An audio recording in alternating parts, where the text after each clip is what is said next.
Y apéndice pues significa algo que cuelga. Entonces todo lo que se llame apéndice es algo que cuelga. ¿Listo? El pulso debería llamarse apéndice. Entonces eso es un apéndice, algo que cuelga del cuerpo. Por eso las extremidades son el esqueleto apendicular, porque cuelgan del tronco. Entonces ese es el apéndice vermiforme, que este sí es más importante por la relación con el ciego y que sí tiene un conducto que generalmente está cerrado, pero que puede dilatarse y producirnos la apendicitis. Bueno, aquí también tenemos que tener en cuenta que el colon en general tiene peritoneo, pero que vamos a encontrar una parte del colon que no está completamente peritonizado, sino que solamente está parcial. Y esa es la que vemos en esta región, que corresponde al colon ascendente y el colon descendente, que es la parte fija del intestino grueso, están adheridos o en relación a las paredes laterales del marco cólico, y que solamente vamos a encontrar que está peritonizado solo en su cara anterior, no en la cara posterior. Él estaría inmediatamente por debajo del peritoneo. En cambio, el colon transverso y el colon sigmoide e incluso el ciego sí tienen peritoneo. Y recuerden, incluso tienen una raíz que los une, que era, por ejemplo, el del colon transverso, el mesocolon transverso, que se fijaba en la pared y que ayer les volví a recordar, nos dividía la cavidad abdominal en dos espacios, supramesocólico e inframesocólico. Y el colon sigmoideo pues tiene su mesocolon sigmoide. Listo. Que además recuerden que ya se los mencionaba, está cubierto por por decirlo como un mantel o una cortina que tiene el peritoneo, que se denomina el aumento o epiclón mayor. Y recuerden que él cae desde la curvatura mayor del estómago hacia la pared abdominal. Y de esa manera también ayuda a que se protejan todas las asas intestinales. Bueno. Miren que en esta imagen, sobre todo en la que está al lado derecho, ahí estamos viendo ese peritoneo cubriendo parcialmente a lo que vendría siendo el colon ascendente y el colon descendente. Por eso se consideran estas dos porciones del intestino grueso como porciones retroperitoneales secundarias, están atrás, y el peritoneo los cubre solamente por delante. El resto, si tienen, están peritonizadas y tienen movilidad, eso es importante, o sea que se mueve mucho el colon transverso, se mueve, tiene la movilidad, el colon sigmoide, y también se va a mover el ciego. Bueno, empecemos entonces ahora sí con todas estas porciones de las cuales tenemos que hablar del colon. La primera porción, que es donde se reciben las sustancias que ya han sido metabolizadas en el intestino delgado, pues es el ciego. Miren que aquí, como en esta imagen se nos ha recortado la pared anterior, alcanzamos a ver estas dos estructuras que parecen unos labios, y de hecho sí se describen así, un labio superior y un labio inferior, que van a conformar lo que se conoce como la válvula ileocecal. Y el ciego, entonces, vamos a tener un límite de él que vendría siendo el borde superior del ilion. O sea, que por encima del ilion terminal, que es el que está llegando a insertarse o unirse con el intestino grueso, hasta ahí sería ciego, y de ahí para arriba, que es lo que ya vamos a denominar colon ascendente. ¿Qué otra situación vamos a ver? Pues que en el ciego es donde nacen todas las tenias cólicas, y que de hecho en el vértice de donde ellas empiezan a derivarse es donde yo voy a encontrar la ubicación del apéndice. Entonces esa relación entre las tenias y el apéndice es un dato bastante importante para el día que ustedes tengan que hacer una apendicectomía, porque el apéndice puede ubicarse en diferentes suposiciones en el interior de la fosa ilíaca, pero yo lo voy a encontrar es con el tacto, donde yo veo que convergen las tres tenias, esa tripa que está ahí, ese es el apéndice vermiforme. ¿Listo? Bueno, Dijimos también que era el que más volumen tenía. Y miren que en esta región alcanzamos a ver un pequeño orificio. Me quedó más feo, pero bueno. Ese es el pequeño orificio allí. Ese orificio se denomina el foramen ciego. ¿Listo? Porque está completamente cerrado.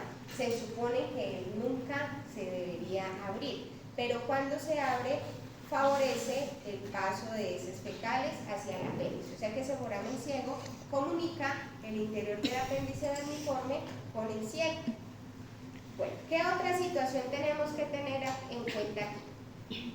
El ciego, está peritonizado, pero él no tiene una raíz del mesenterio que lo esté fijando hacia las paredes de la cavidad abdominal. Por lo tanto, él se puede desplazar fácilmente. Pero que sí tenemos que tener en cuenta que lo vamos a tener ubicado entre unos repliegues retroperitoneales. Entonces hay un repliegue retroperitoneal lateral y un repliegue retroperitoneal medial que estarán inmediatamente por debajo de él. Mírenlos acá.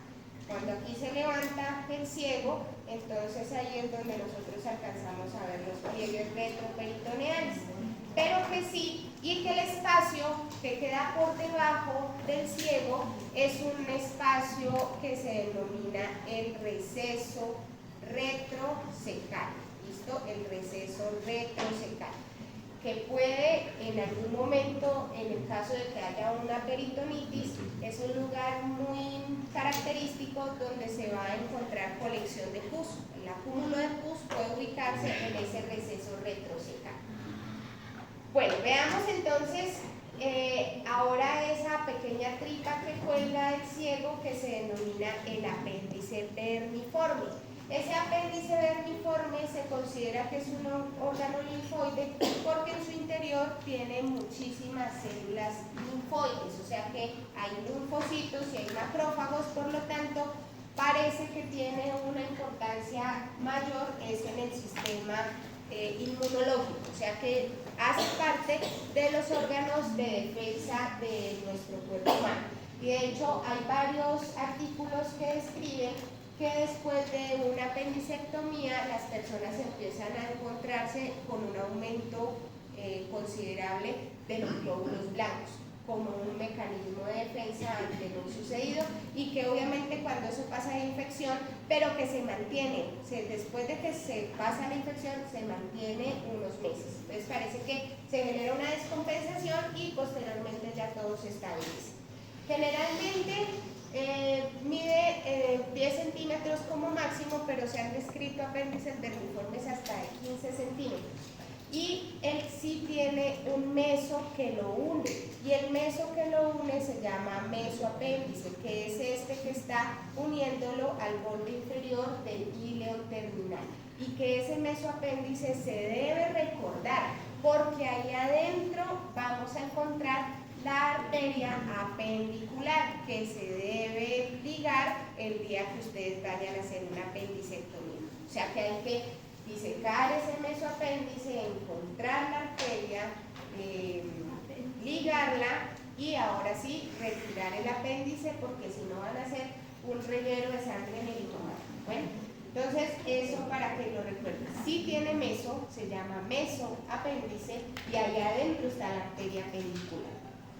Bueno, las posiciones que podemos nosotros encontrar de este apéndice sí son muy variadas.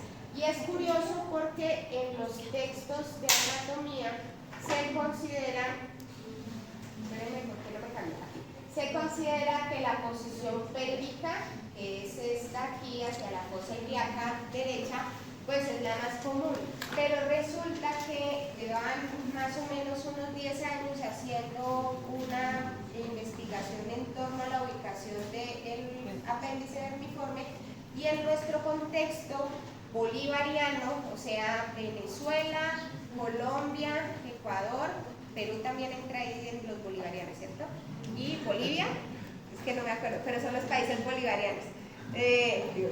Los países bolivarianos, la característica que tenemos nosotros, además de generar un colon sigmoideo gigante, que se llama megalocolon sigmoideo, es que tenemos el apéndice retrocecal. O sea que para nosotros casi que el 100, bueno no el 100, pero un porcentaje grande de todos los que han pasado por una apendicectomía en los países bolivarianos hemos tenido el apéndice retrocecal.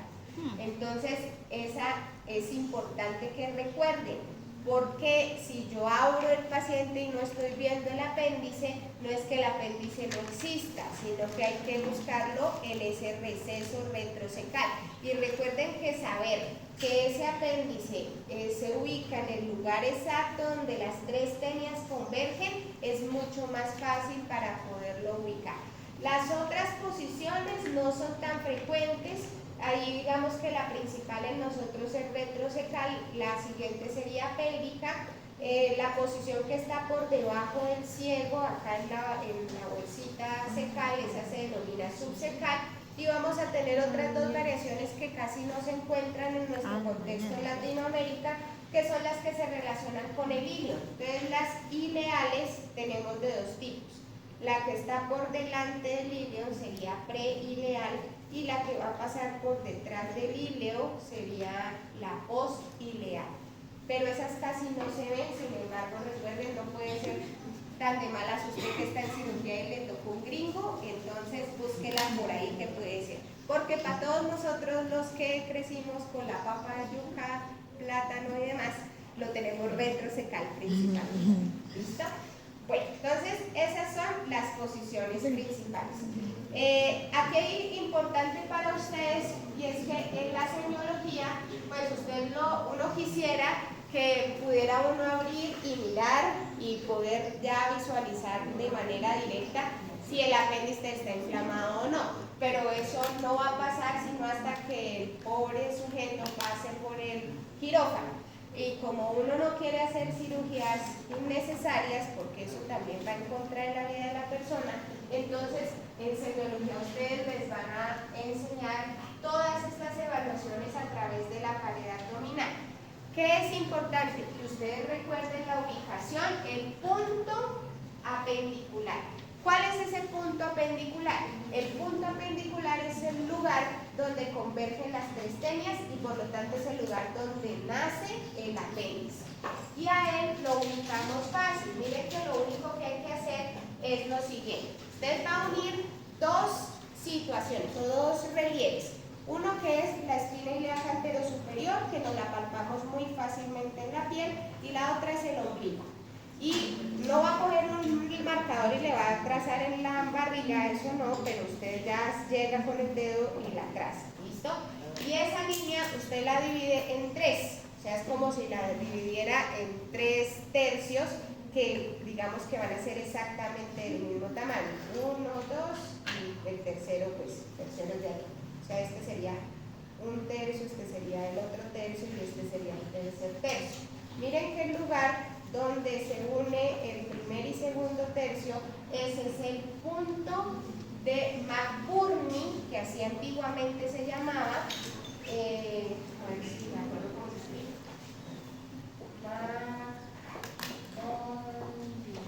Creo que así se escribía, McBurney, ajá, el punto de McBurney, o en la terminología anatómica internacional, ese se denomina el punto apendicular, porque recuerden que es el lugar donde nace el apéndice. Y entonces, si usted le hace tacto, generalmente lo que hacen es apretan y sueltan y el paciente se muere de dolor, es un signo positivo que me estaría indicando que es una posible apendicitis. Generalmente es, pero acuérdense que ayer lo vimos, el divertículo ileal, que también está en la porción distal del ileo.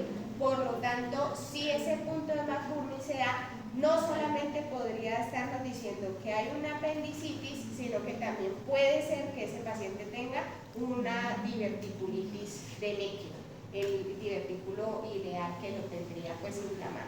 Entonces ahí la situación sería ecografía para poder definir cuál de las dos situaciones está dando. Bueno, siguiendo entonces vamos a encontrar al colon ascendente. Ese colon ascendente, entonces recuerden que vamos a empezar a llamarlo colon ascendente después del borde superior del ilion. Miren que esta porción del ilion que se está llegando acá hacia el colon, bueno, al ciego, esa porción que yo pinté en azul es lo que se conoce como el ilion terminal. Y en ese ilion terminal es donde posiblemente la persona llegue a tener su divertículo ileal. Entonces, esa tripita, cuando llega ahí, el borde superior es el que me está delimitando, que de ahí para abajo es ciego y de ahí para arriba es colon ascendente. Y como yo les escribí aquí y se los dije hace unos minutos atrás, es un órgano retroperitoneal secundario, porque acuérdense que quedó fue, él no pertenecía a la cavidad retroperitoneal que se estaba desarrollando en la cavidad peritoneal, pero después se rota y queda por detrás del peritoneo. O sea que él solamente va a estar cubierto por peritoneo en su cara anterior, pero carece de peritoneo en su parte posterior. Y en términos de Oscar diríamos, es parcialmente peritonizado. Y esta imagen que ya la habíamos visto, pues estamos observando ahí cómo el peritoneo lo cubre, pero solamente en su cara anterior. Y miren que eso mismo sucede en el colon descendente, que es el que vamos a hablar un poquito más adelante. ¿De él qué vamos a tener en cuenta? Pues que él tiene un límite superior y ese límite superior es el lugar donde se genera esta flexura. Acuérdense que cuando el tubo digestivo se dobla, se angula, ahí eso se denominan flexuras o ángulos. Y miren que se está formando por detrás del hígado. Por lo tanto, ese ángulo puede tener varios nombres. El principal, el que más le dan, es en relación al hígado. Entonces se denomina ángulo hepático del colon, porque acuérdense que hay que decir de quién. El ángulo hepático del colon. Pero también le podemos decir, como está en la diapositiva, ángulo cólico derecho.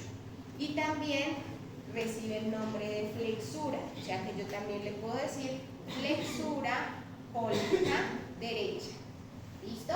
Esos tres, digamos, que serían como las variaciones que tendría ese nombre de estas estructuras, y que miren que en relación al ángulo del otro lado, pues está en una posición más inferior. De hecho, este ángulo hepático del colon estaría cubierto solamente de la novena costilla para abajo. En cambio, el otro se alcanza a estar cubierto más o menos desde la séptima, pero eso lo vemos ahorita más adelante. Entonces, en este momento terminamos colon ascendente. Seguimos entonces ahora sí con el colon transverso. Ese colon transverso es una de las partes más móviles que va a tener el intestino grueso. Y él va a tener una importancia muy grande porque él sí está completamente peritonizado. El peritoneo o la parte del peritoneo que lo cubre se llama mesocolon transverso, y que ese mesocolon transverso se fija a la pared posterior del abdomen, que va a conformar la raíz del mesocolon transverso, y que dijimos que la presencia de ese mesocolon transverso es lo que nos está generando el límite entre el espacio supramesocólico y el espacio inframesocólico.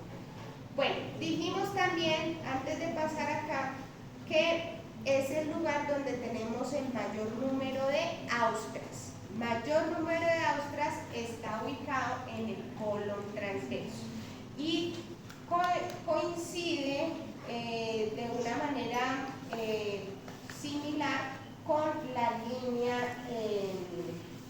transpilórica. Generalmente coincide sobre todo el borde más central del colon transverso con esa línea transpilórica. Y ese dolor que se genera en esa región del colon transverso es muy típico cuando la persona tiene una diarrea anilectomática. Entonces, esas personas con gastroenteritis, que es la inflamación, pues todo la porción gástrica y entérica, o sea, la tripa, genera generalmente un cólico que se siente transverso, como si lo estuviera estuvieran a usted atravesando así como con un machete. Y ese es el dolor, es del colon transverso. El dolor típico de él es así, transversal en el abdomen y que uno siente como si lo doblara. Las personas lo describen, cuando les da ese cólico sienten como que los dobla y es porque tienen pues una inflamación del colon y pues obviamente está relacionado con la diarrea que estarían teniendo ellos. Bueno, ¿qué otra situación aquí? Los límites de este colon transverso, entonces en este caso estarían del ángulo cólico derecho al ángulo cólico izquierdo. Y miren que él entonces estaría ocupando el hipocondrio derecho con su ángulo derecho, el hipocondrio izquierdo con su ángulo izquierdo, y lo vamos a observar entonces con una parte hacia el epigastrio y una parte hacia el mesogastrio. Sin embargo, el colon transverso puede incluso tener una distribución incluso hasta el hipogastrio. Cuando tienen un megacolon puede llegar incluso a descender hasta el hipogastrio sin tener ninguna pues dificultad. Lo que sí, entre más larga tenga usted la tripa, pues más dificultades para evacuar va a tener. Entonces, otra situación que se tiene con las personas de todo este espacio bolivariano es que sí tenemos más problemas de digestión porque generalmente hay un porcentaje muy grande de la población que tiene megacolon. Entonces, al tener ese megacolon o el dólico megacolon, que es el de acá del colon sigmoideo, pues hace que el tránsito intestinal sea más lento y más difícil. El cadáver que tenemos en la mesa 8 creo que es, el más bonito es en la 7 o en la 8. 7. Él tiene megacolon, dólico megacolon. Lo van a ver ustedes mañana en la práctica, se los va a mostrar más. Bueno, o mañana o después de Semana Santa, no me acuerdo. Listo. Y bueno, ya habíamos mencionado el ángulo derecho del colon porque ya lo habíamos visto como límite para el colon ascendente, pero no habíamos hablado del ángulo cólico izquierdo. El ángulo cólico izquierdo es un ángulo mucho más cerrado y miren que está mucho más arriba. De hecho, ahí, como les mencioné, él puede estar relacionado más o menos desde la sexta costilla y que tiene un vecino importante que es el vaso. Miren que este órgano que vemos ahí es el vaso y que él tiene un pliegue peritoneal que se va hacia la región posterior y que es lo que se conoce como el sustentáculo del vaso, que es el pliegue cólico izquierdo del peritoneo. Entonces, esa relación con el vaso hay que tenerla en cuenta por ese sustentáculo del vaso y además miren la diferencia en su, digamos que altura. Dijimos que más o menos en la octava costilla encontramos el ángulo cólico derecho y esta puede llegar incluso hasta la sexta costilla, el ángulo cólico izquierdo. Bueno, ahora a partir de ese ángulo tenemos el colon descendente y como lo habíamos dicho, el colon ascendente es un órgano retroperitoneal secundario o como diría Oscar, parcialmente peritonizado. ¿Listo? ¿Por qué? Porque tienes una cobija que lo cubre por delante, pero no tiene nada que lo cubra por detrás. ¿Listo? Entonces, cuando el peritoneo cae así como una cobija sobre un órgano, pues ese órgano queda parcialmente peritonizado. ¿Listo? Y eso sucede con los dos colon ascendente y descendente. ¿Listo? Tienen una longitud similar, siendo una variación de unos 2 centímetros entre el ascendente y el descendente, y recuerden que ellos, su característica principal es que es la porción fija del intestino grueso. Ellos no se mueven por su condición de estar retroperitoneales, entonces no van a tener una movilidad mayor. Ya llegando al colon sigmoideo, a este sí le vamos a encontrar que está peritonizado en su totalidad y de hecho tiene este repliegue peritoneal que es lo que se conoce como el mesocolon sigmoide. ¿Hasta dónde yo voy a definir que inicia y termina el colon sigmoide? Resulta que el colon descendente va a tener un límite que considera digamos, el inicio del músculo psoas mayor. Cuando inicia ese músculo psoas mayor, desde ahí es donde yo voy a empezar a decir que es colon sigmoide. ¿Y dónde va a terminar? A la altura de la tercera vértebra sacra. Porque a partir de ese lugar, de ahí para abajo, es que yo ya voy a empezar a decir que es el recto. O sea que el recto iniciaría a la altura de la tercera vértebra sacra. Generalmente,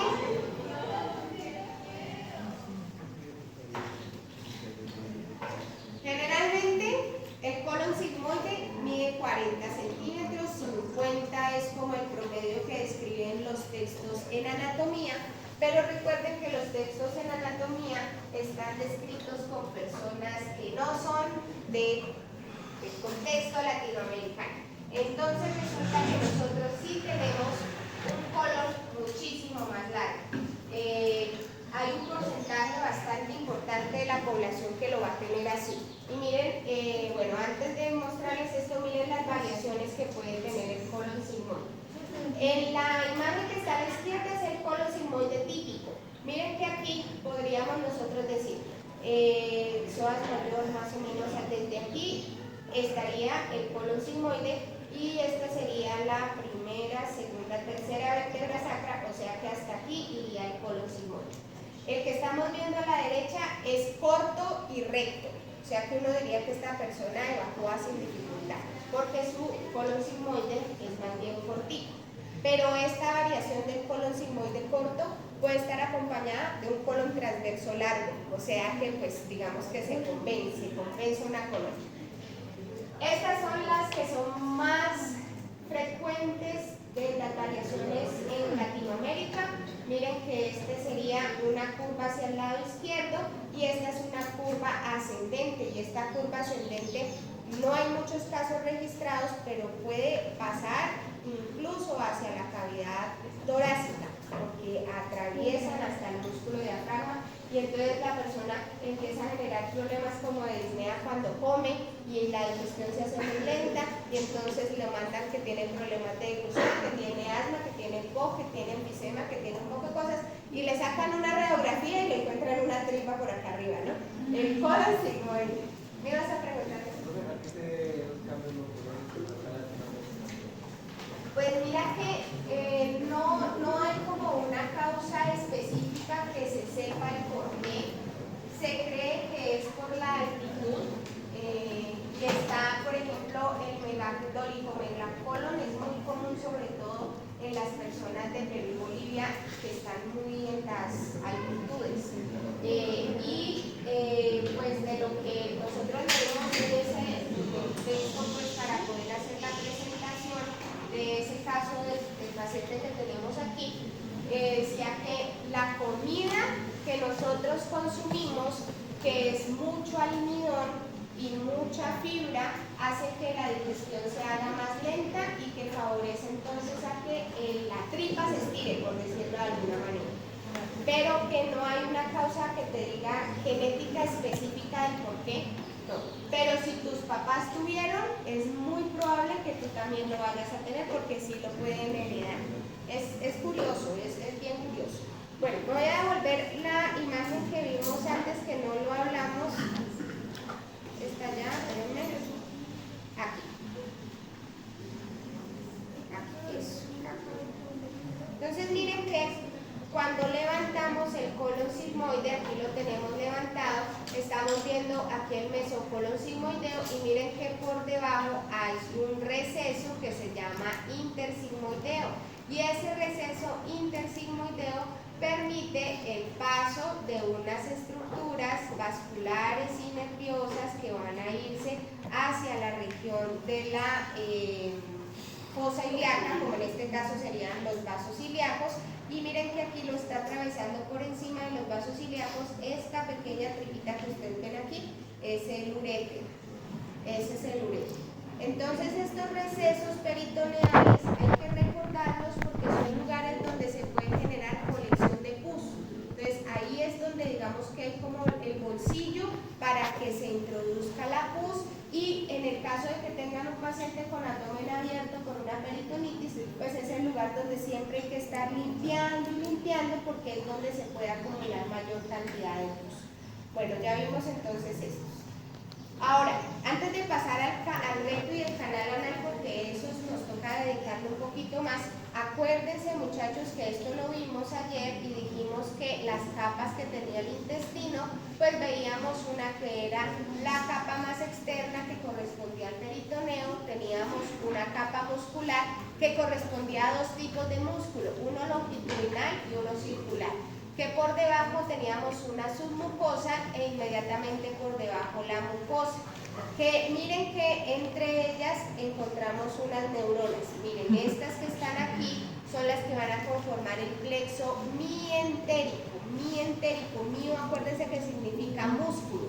Y ese plexo mientérico es el que va a estarnos permitiendo que haya movilidad del intestino. Y en la submucosa encontramos otro plexo nervioso que se denomina el plexo submucoso, ¿listo? Y que el que va a estar regulando es la secreción de moco y sustancias para permitir la terminación de todo el proceso digestivo. En el moco intestinal, sobre todo el del colon, tiene una función importante de protección de la mucosa.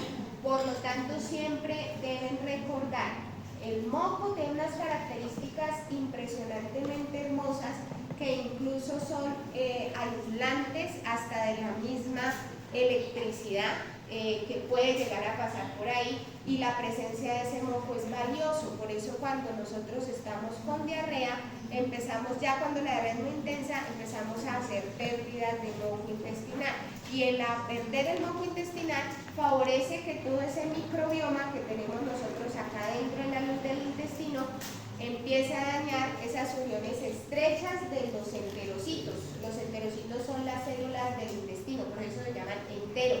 Entero significa tripa, tubo, ¿listo?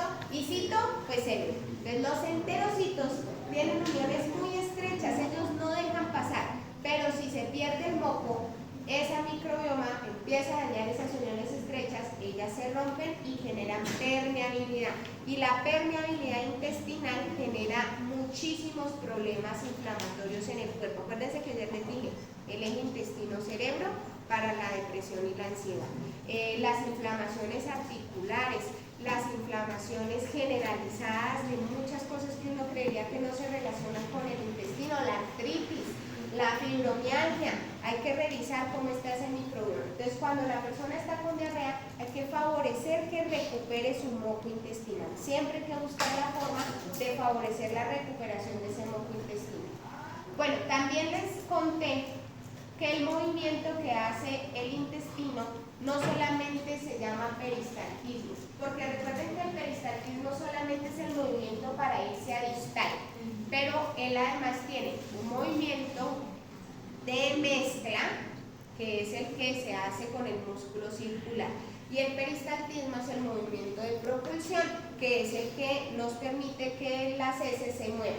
En este caso, como nosotros tenemos unas austras que están delimitadas por unos pliegues semilunares, ese movimiento va a ser un movimiento que se va a denominar segmentado, o sea que se contrae una austra aquí y empuja las heces fecales a la siguiente austra, y luego esa austra se contrae allí y mueve las heces para la siguiente austra. Por eso el movimiento del intestino grueso es en segmentación. Y cuando ya se hace ese movimiento de segmentación, posteriormente hay un movimiento que se llama en masas. Ese movimiento en masa se hace unos segundos después de hacer el de segmentación, o sea que es como si se contrayeran todas las austras a la vez. Es el movimiento del peristaltismo y es el que empuja las heces fecales hacia lo más distal. Cuando uno está con diarrea, uno siente que el intestino se mueve, uno siente que el movimiento así, porque está acelerado ese movimiento en masas. Cuando usted está digeriendo, usted siente normal, movimiento de segmentación. Pero cuando usted está diarrea, pero un lobo allá metido, pues porque todo lo quiere es expulsar. ¿Por porque él está sintiendo que usted está enfermo y todo eso se inflamó y tiene que sacarlo lo más rápido posible para evitar que se vaya a enfermar más. Bueno, entonces, ahora sí, chicos, acuérdense que dijimos que a un colon derecho y un colon izquierdo por la función que no, pero por la embriología sí. Entonces, ¿cuál sería la mitad? Pues la mitad es aquí. Todo esto de acá, le vamos a decir colon derecho, todo esto de acá sería izquierdo, colon izquierdo, ¿listo? Y esa diferenciación así me permite a mí poder identificar y aprenderme rapidísimo que el colon derecho lo irriga la arteria mesentérica superior y que el colon izquierdo lo irriga la mesentérica inferior, ¿listo? Eso es lo más sencillo que yo debo recordar. Colon derecho, mesentérica superior, colon izquierdo, mesentérica inferior. ¿Cómo voy entonces a encontrar allí las arterias? Bueno, esta clase de arterias es una clase específica para ustedes, pero podemos irle dando nombre. Entonces miren que aquí viene esta rama y se queda en el ciego, en el ilion y el apéndice. Entonces esta se llama fácil ileocólica. ¿Listo? Esta ramita que se viene para acá. Esta que sale aquí y se viene para acá, esa se llama rama ileocólica. Vamos a ponerla aquí. Es que casi no veo.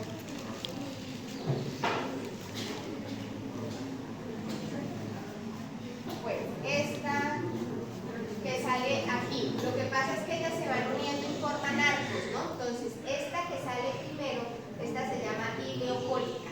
O ileocólico, iliosecoapéndico-cólica. Iliosecoapéndico-cólica. Ese nombre es más largo, me parece hartísimo, pero me da un chancuco grande.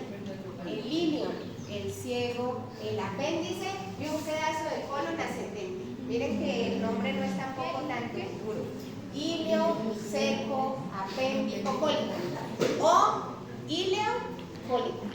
Bien, ileocólica grande, entonces yo veo que ella va a desprender las ramas del ilion, que se van a llamar ramas ileales. La rama, miren que se metió al mesoapéndice, o sea, esta es la rama apendicular. Y esta que se quedó aquí en el ciego, pues es la rama cecal. Y una que viene para acá arriba, estas van a ser las ramas cólicas. Muy bien, entonces esta de aquí era la ileocólica. Luego tenemos otras dos, ¿cómo? Las cólicas. Ah, estas secales. Listo. Entonces ahora tenemos una y dos y tres allá arriba. ¿Cómo se van a llamar? ¿Cómo dijimos que se llamaba toda esta parte de acá? El colon derecho. Muy bien. Entonces miren que aquí va a salir esta. Chun. Cólica derecha. Re. Y ahora esta se va a la mitad del colon transverso. Cólica media. Porque es la mitad. ¿Listo? Y entonces, ¿a quiénes van a estar irrigando? Pues al colon ascendente y el colon transverso. ¿Listo? Ahora, las ramas de la mesentérica inferior son hasta más fáciles todavía porque prácticamente es una sola. Prácticamente es una sola. Entonces, si esta de acá se llamaba cólica derecha, ¿cómo se va a llamar esta de acá? Izquierda. Exactamente, cólica izquierda. Entonces, de la mesentérica inferior, pues nos va a salir la cólica izquierda. Y luego miren que viene una que desciende hacia el colon sigmoideo y al recto. Pues esta que va descendiendo y llega al recto se va a llamar rectal superior, que prácticamente se desprende de la misma. Mesentérica inferior, cólica izquierda, rectal superior, y estas que se van hacia acá, hacia el colon sigmoideo, se van a llamar sigmoideas. Y breve. Relajados, relájense ahí, no pasó nada. Rectales superiores estas. ¿Todo bien ahí? Ojalá. No, sí, en los cuerpos no, en los bloques sí, en los bloques se ve así perfectísimo, sí, en los bloques sí, en el cuerpo no, en los bloques sí vas a ver. Ahora esto no me quiere cambiar, después tengo hambre.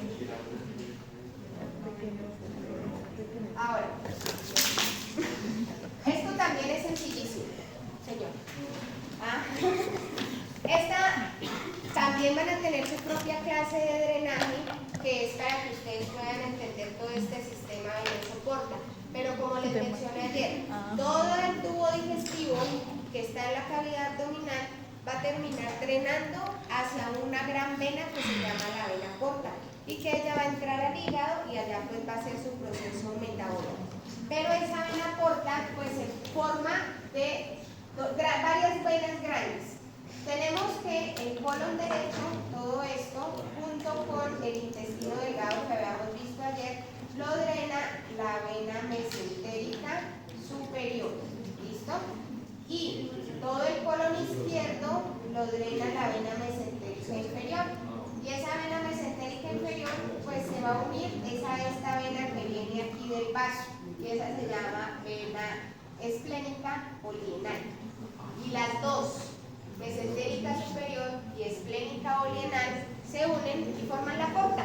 Pero tranquilos, que eso van a tener su propia clase específica para que puedan resolver eso. ¿Listo? Eso por ahora es lo que vamos a necesitar. Miren que acá es importantísimo todo ese marco cólico en la parte del sistema linfático, porque todo el marco cólico, miren que está lleno de nodos, linfonodos, que van a denominarse epiploicos, los que están en el epiplón, y los que están en el colon, en el marco cólico, se llaman paracólicos, porque están a los lados del colon. O sea que todos estos que están acá, todos estos son paracólicos, todos los que están aquí, paracólicos. Que ellos después, ¿dónde van a drenar? Pues a los linfonodos que están en las arterias o alrededor de las arterias. O sea que vamos a tener mesentéricos superiores y mesentéricos inferiores. Y que al final todos ellos, acuérdense dónde van a drenar, a la cisterna del quilo, que es ahí donde llega toda la linfa que proviene del tubo digestivo intestinal abdominal. Y es donde se está absorbiendo la grasa. Toda la grasa que nosotros nos comimos se va allí, a la cisterna del quilo con los vasos quilíferos. Bueno, acuérdense, también se los mencioné. El plexo mesentérico superior y el plexo mesentérico inferior pues serían los encargados de darle la inervación autónoma a este colon. Pero acuérdense que también habíamos dicho que el plexo mesentérico superior estaba formado por los esplácnicos torácicos y el nervio vago. Los esplácnicos torácicos me van a dar el componente simpático y el nervio vago me va a dar el componente parasimpático. O sea que eso es lo que estaría inervando la parte del colon derecho. En cambio, el plexo mesentérico inferior, pues que estaría en relación a la irrigación de la arteria mesentérica inferior, tiene un componente simpático que viene desde los nervios esplácnicos lumbares y del plexo hipogástrico, que es este que estamos viendo acá. Y el componente parasimpático es el que va a venir de los núcleos parasimpáticos de la médula sacra. O sea que todo el colon izquierdo tiene inervación parasimpática sacra. En cambio, el colon derecho tiene inervación parasimpática proveniente del vago. ¿Listo? Tranquilos también nuevamente. Vamos a tener clase de nervios del retroperitoneo. Entonces, no se preocupen, hasta el momento sí quiero que ustedes se vayan con la imagen de cuál es la diferencia de la inervación. ¿Listo? Bueno, finalmente, muchachos, el recto no es lo más difícil de aprender, pero yo consideraría que deberían ustedes recibir una clase sola de recto, porque el recto hay muchas cosas que uno debe mencionar. Bueno, lo primero que vamos nosotros a mencionar es que es una víscera que ya no va a estar en la cavidad abdominal, sino que está en la pelvis. Recuerden que en la pelvis, los órganos propios de la pelvis están organizados de adelante hacia atrás: vejiga, órganos reproductores y recto. O sea que esas tres estructuras son los órganos principales y propios de la pelvis. Y en este caso, pues que tenemos aquí una pelvis masculina, vemos precisamente la vejiga aquí, órganos reproductores, pues acá estaría la próstata y aquí está el recto. Entonces, este recto lo vamos a empezar a denominar recto, es después de la tercera vértebra sacra. Esta es la primera, esta es la segunda, esta es la tercera. O sea que desde allí es donde vamos a encontrar el recto. Generalmente se considera que son 16 centímetros y a él le vamos a dividir dos partes. Un recto pélvico, que es el que está por encima del piso pélvico, y un recto perineal, que es lo que ya nosotros vamos a describir como el canal anal. ¿Listo? Entonces hay un recto pélvico y hay un recto perineal o canal anal. Y ya les había mencionado, no tiene austras, ni tenias, ni apéndices. Y como diría Oscar, es un órgano parcialmente peritonizado. ¿Por qué? Pues porque miren el peritoneo cómo va cayendo por aquí. Pasó por delante, se fue por encima de la vejiga y ahora se fue para la pared abdominal. Entonces tiene peritoneo solamente su parte superior y anterior.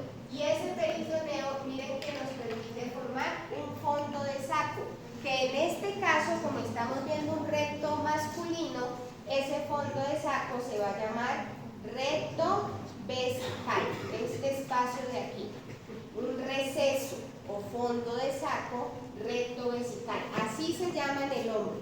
En la mujer nosotros no vamos a encontrar relación recto-vejiga, sino que aquí en la mitad está el útero y la vagina. Por lo tanto, ese receso ya no se va a llamar recto vesical en la mujer, sino que se va a llamar recto uterino. Recto uterino. El recto en nosotras no tiene vecindad con la vejiga. ¿Listo? Bueno, veamos entonces, aquí sí pusimos una imagen, menos mal porque ya me estaba preocupando, de una pelvis femenina. Miren cómo viene el peritoneo, cae por delante, cubre parcialmente el útero, pasa por detrás y luego sube hacia la pared abdominal. Entonces miren que la mujer, este fondo de saco de aquí, no es recto vesical, sino recto uterino. Y entonces nosotras tendríamos un segundo fondo de saco, que es este. Si este que está entre el recto y el útero se llamaba recto uterino, ¿cómo se llamará este que está entre el útero y la vejiga? Recto, no, útero vesical. Es útero vesical, muy bien.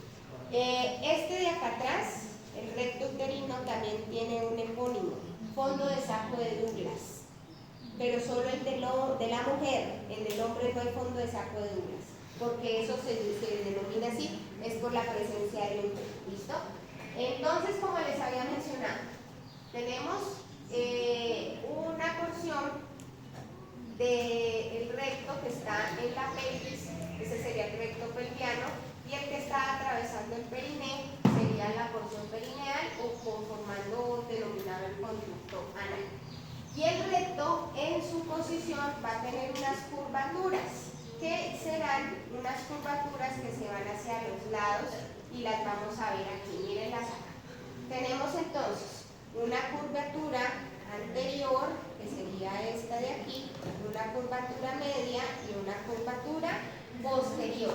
Y que esas curvaturas vamos a encontrarlas en el interior del recto como unos pliegues semilunares, como los veíamos en el intestino grueso. Y que la curvatura inferior, que vendría siendo esta que está acá abajo, la curvatura inferior, nos va a delimitar ese espacio que se considera la ampolla rectal. Y esa ampolla rectal es la que inicia todo el reflejo de evacuación. O sea que cuando las heces llegan a la ampolla rectal es cuando usted desea evacuar. Y ahí entonces usted empezará a evaluar la situación, porque como resulta que la evacuación se convirtió en un fenómeno social, si usted tiene condiciones sociales adecuadas para evacuar, ir al baño, y si no, pues ¿qué hace? Aprieta el piso pélvico y entonces esa porción del músculo cubo rectal, la porción cubo rectal, llega y dobla el recto y empuja las heces de la ampolla para arriba y usted deja de sentir deseos de evacuación. Usted sabe que tiene que ir, pero ya no está sintiendo la urgencia de evacuar, la urgencia que es lo que uno siente que o va. Entonces ya le pasó un poquito de eso, entonces espera que pueda ir. literal no debería, ¿no? O sea, es una situación que es fisiológica, que no debería depender de la parte social. Nosotros deberíamos poder ir a evacuar cuando el cuerpo lo quiere, pero siempre nos han enseñado, nos han inculcado que no en la casa del novio, que no en la universidad porque qué oso, que no en el colegio por lo mismo, que en el, de pronto, si está muy mal pues y está en un centro comercial, pues, pero que tiene que ser algo así flash porque no puede demorarse, tiene que oler rico, tiene que, o sea, eso es rico, eso no debe ser así. Bueno, como les mencioné, miren, aquí entonces teníamos las curvas superior, medio, inferior. La inferior acá entonces esta región era lo que se conocía como la ampolla, y que esas curvaturas pues estaban delimitadas por esos pliegues transversales que se denominan, también conocidos como pliegues de Houston. Y entonces hay uno superior, uno medio y uno inferior. Y que ese inferior es el que nos delimita de ahí para abajo la ampolla rectal. Y ya esto último que estamos viendo aquí, esta región, es el canal anal. Bueno, aquí sí, metámonos a esta región que es súper importante.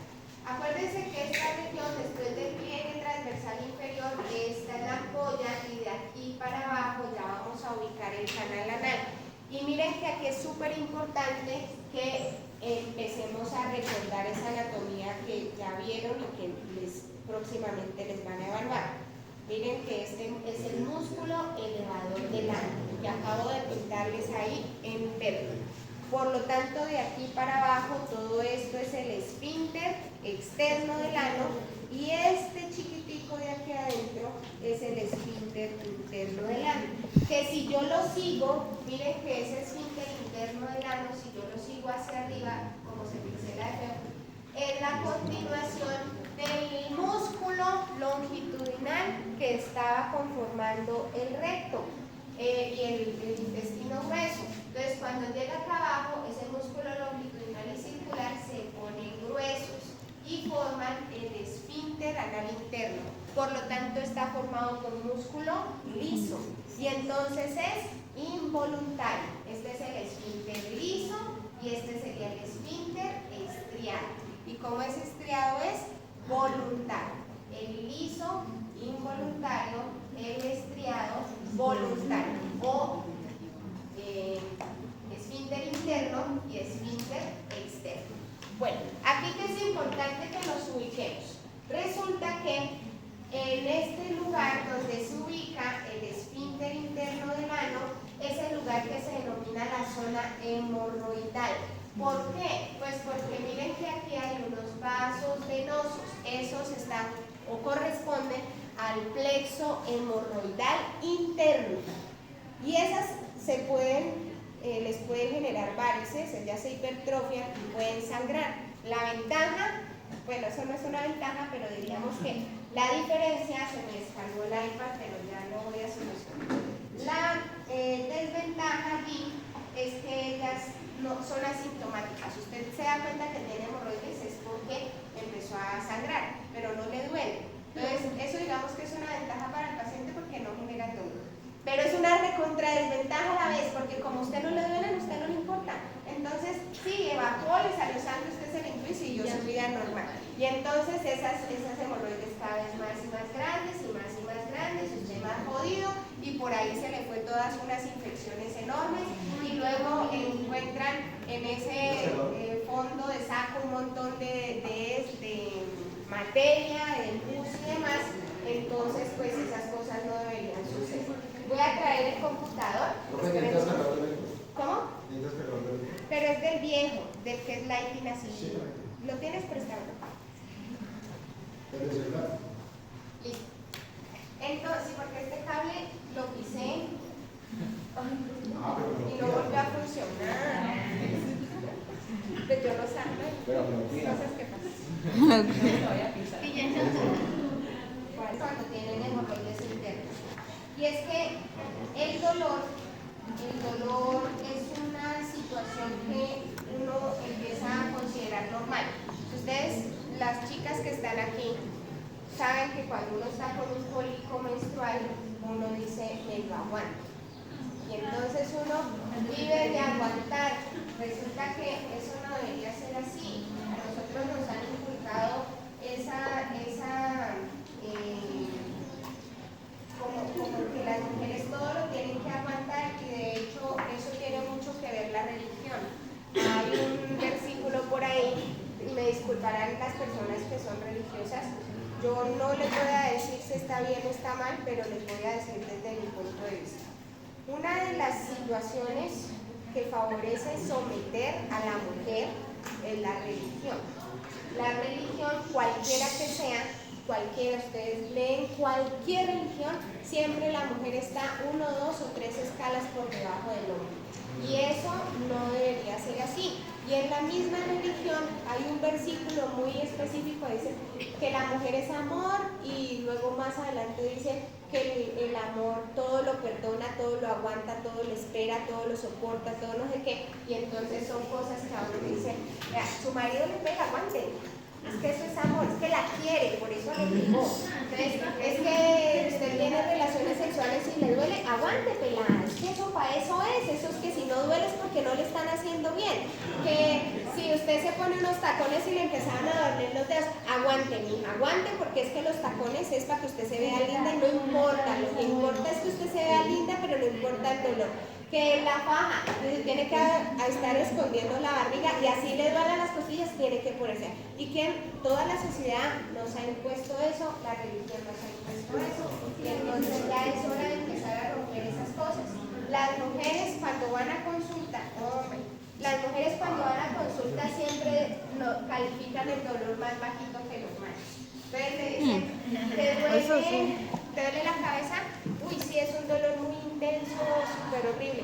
¿En cuánto lo calificas de 0 a 10? No, 6, 5, pero el hombre, ve, me duele al tragar. Ay, me duele al tragar. No, 10, un 11, entonces es un 11, no, eso es horrible. Entonces, pero miren por qué, a ellos les permiten, a nosotras no. Entonces ahí es donde nosotros tenemos que empezar a romper ese paradigma. El dolor, independientemente de si usted sea mujer, hombre, perro o mico, usted debe ser tratado porque tiene dolor. El dolor jamás es normal, nunca, en ninguna circunstancia el dolor es normal. El dolor es un síntoma que le está diciendo a usted que algo malo está pasando en su interior.